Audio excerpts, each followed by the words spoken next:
tubahaye ikaze kuri YouTube channel yacu. Nk'uko musanzwe mumenyereye, reka turebe ibintu 10 ushobora gukorera umugore wawe maze umunezero wanyu ugasagamba. Ndagira ngo mbamenyeshe ko muri iyi minsi ntabwo byoroshye kubona umugore n'umugabo babanye neza.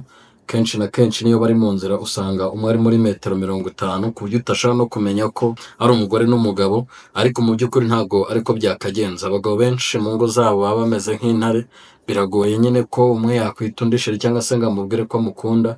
Kenshi na kenshi baranavuga ngo izina sheri rishira n'agahararo. Si na ngombwa nyine wenda ko wamwita ayo mazina cyangwa n'ibindi, ahubwo byibura ariko urukundo rukaba rugaragara, iyo chemistry ikaba igaragara, bikaba bigaragara nyine ko hari umubano mwiza mufitanye. Benshi usanga babana nyine mu buryo navuga budashimishije, butari romantike, aho ugira ngo n'undi muntu wa kure cyane, aho amuhamagara ngo we n'ibindi, akaba anamubwira nabi adashaka kumubwira utuntu twiza. Ntabwo kuba umugabo bigaragarira mu kuvuga nabi. So reka turebe rero ibyo bintu 10. Icya mbere ni uko mu bintu byose akoze, niba akoze neza uba ukwiye kumushimira, nubwo cyaba igikorwa gito uba ukwiye kumushimira. Ni ingenzi kuko biba bimugaragariza ko umwitayeho, ndetse n'umutima we ukaguma uri kuri wowe, mbese akaba ari we atekereza gusa.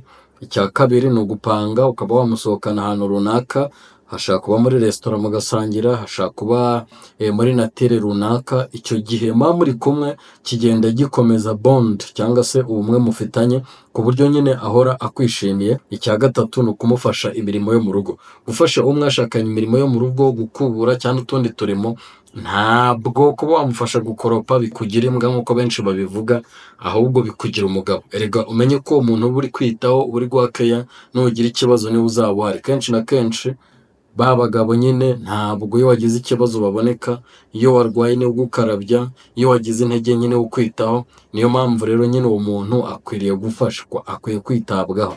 Icya kane ni ukumutungura, ukamuzanira impano.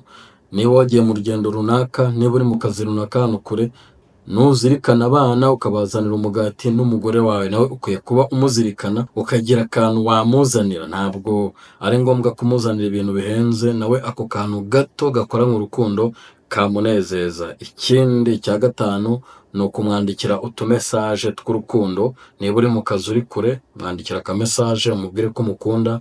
Niba uvuye mu rugo ushobora gusiga akandiko kariho amagambo y'urukundo. Icyo kintu nugikora, nubwo mwaba mwaraye mutukanye cyangwa muvuganye nabi, gishobora kugira ikintu kindi kizana mu mubano wanyu, icyo twita chemistry mu rukundo, cyangwa se gukomeza iyo bond iba iri hagati yanyu, ku buryo nyine ubushuti bwiyongere. Cya gatandatu ni ukwiga kumutega amatwi.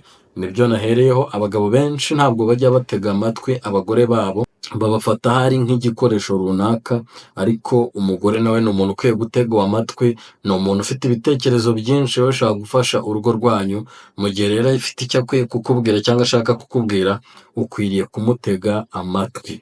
Ukwiriye kumutega amatwi, ukamuha umwanya, kandi ibyo akubwiye ukabiha agaciro.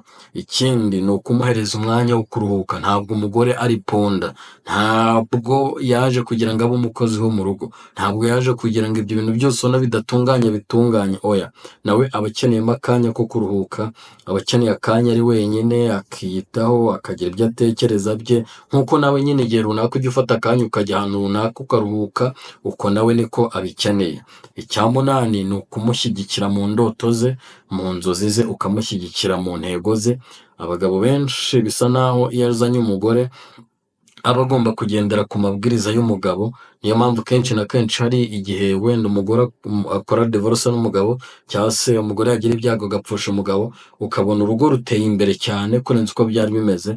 Kenshi na kenshi nuko umugabo yaragiye yanga gutega amatwi umugore we, akanga kumushyigikira mu nzozi ze. Rero ikintu cya mbere cy'ingenzi umugabo akwiye gukora, akwiye kuba ari umuntu ushoboye gushyigikira umugore mu nzozi ze, haba mu buryo bw'amafaranga, haba mu buryo bw'ibitekerezo, ndetse n'ubw'imbaraga mu buryo busanzwe. Ikindi cya 9, umugabo akwiye kuba ari umuntu ugira affection.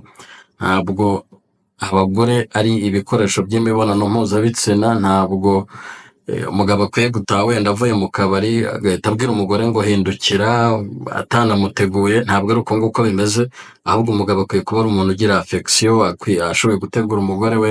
Si n'ibyo gusa wenda byo mu mibonano mpuzabitsina, ahubwo no mu kindi gihe cyihariye, niba bahuye no mu kindi gihe bari mu rugo, akaba yamuhobera mu gitondo, akaba yamuganiriza utugambo twiza, akaba yamusekera, bakaba bagira n'udukino dutandukanye bakina, ku buryo nyine umugabo akwiye kuba afite affection. Ikindi cya 10 ari nacyo cya nyuma ni ukugirana igihe cyihariye, bagaseka, bakaganira, igihe kitarimo imishinga runaka yindi, ahubwo ari umwanya wa babiri. Kenshi na kenshi abagabo bakwiye kumenya ko ntabwo bashatse abagore ngo bababyarire, ngo noneho abana babyaye batwara umwanya w'umugore. Ntabwo abana bakwiye gutwara umwanya w'umugore. Umwanya w'umugore ukwiye kuba ari umwanya uhoraho kandi udakwiye kugira ikiwuhindura, oya ntacyo. Rero umugore wawe nyine ukwiye gufata umwanya, mugafata agahe muri kumwe, mwatembera, mwagira gute, ariko nyine mukamarana igihe mutuje, mwisanzuye, ku buryo nyine uba umwanya utazibagirana mu buzima bwanyu. Niba wakunze iyi video ushaka kuduhereza ibitekerezo muri comment, ukaduha subscribe, ukakora